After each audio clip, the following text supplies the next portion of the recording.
My brother slept with my girlfriend for 3 years behind my back. When I exposed them, my parents told me to work through it, so I left. Months later, they begged me to save the family business. I'm 32, and 3 months ago, my entire life blew up when I discovered my younger brother had been sleeping with my girlfriend for our entire 3-year relationship. A betrayal that somehow shocked me less than my family's reaction afterward. Growing up, Tyler had always been the golden child, while I was the responsible one. Good grades, part-time job, paying my way through college while he failed classes, crashed my dad's truck, burned through college money, and jumped from one ridiculous business idea to another, while my parents shrugged and said, he's just figuring himself out. Years later, I built a solid career in finance, and when my dad's construction company started struggling with chaotic bookkeeping, he asked me for help. I spent 6 months fixing everything, spreadsheets, supplier contracts, cost tracking, and saved the business tens of thousands. My dad shook my hand and said, that's what family does. I believed him. 2 years later, he announced he was stepping back and handing half the company and a $75,000 salary to Tyler, who had zero experience. When I asked quietly, so the guy who's been running the finances for free doesn't get a role? My dad just sighed and said, you already have a career. Tyler needs this more. I let it go, mostly because my life outside the family seemed stable. I had been dating Rachel for 3 years, and I thought we were building something serious. She got along with my parents, laughed at my dumb jokes, and showed up to family dinners even when I had to work late. Tyler always joked with her too, but I brushed it off. One night, my friend Jordan said during a game, hey man, has Rachel been acting weird lately? I shrugged. Not really. Why?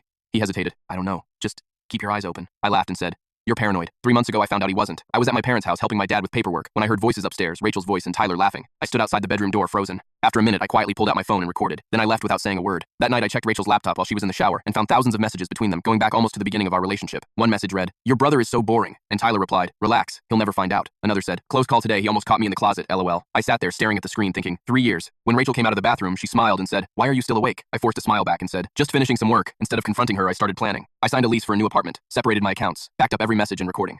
2 weeks later, I hosted a big Sunday dinner and invited the entire family. Everyone showed up cheerful, my mom hugging Rachel, Tyler opening beers. When we sat down to eat, I stood and raised my glass. Before dinner, I want to say something. My mom smiled. This sounds serious. I nodded. It is. I recently learned something important about family. Tyler frowned. Dude, what are you talking about? I pulled out my phone and said calmly, for 3 years, my girlfriend and my brother have been sleeping together. Rachel's face drained of color. Tyler jumped up. Wait, hold on, it's not...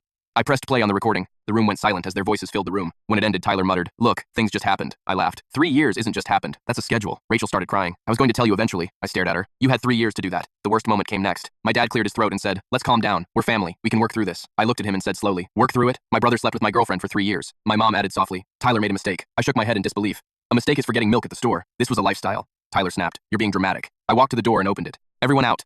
After they left, I sat alone, surrounded by untouched food, and realized something important. I wasn't angry anymore. I was done. The next morning, I emailed my father. Effective immediately, I'm resigning from any involvement in the company. He called me within an hour. This is childish, he said. You're hurting the business to punish Tyler. I replied, no, I'm just done fixing his mistakes. Within weeks, the company began collapsing. Projects delayed, clients leaving, suppliers refusing credit. 2 months later, my mom called, sounding desperate. Your father is exhausted. You have to help, I answered calmly. I will as a paid consultant. Eventually, my dad agreed, and I returned under contract at $200 an hour. I stabilized things just enough for him to sell the business and retire. Meanwhile, my own consulting work exploded, and within 6 months, I was making 3 times my old salary working fewer hours. Rachel tried texting me once. Can we talk? I'm really sorry. I deleted the message. Tyler texted later. Hope you're happy. You destroyed our family business. I replied once. I didn't destroy it. I just stopped holding it together for you. Then I blocked his number and moved on with my life.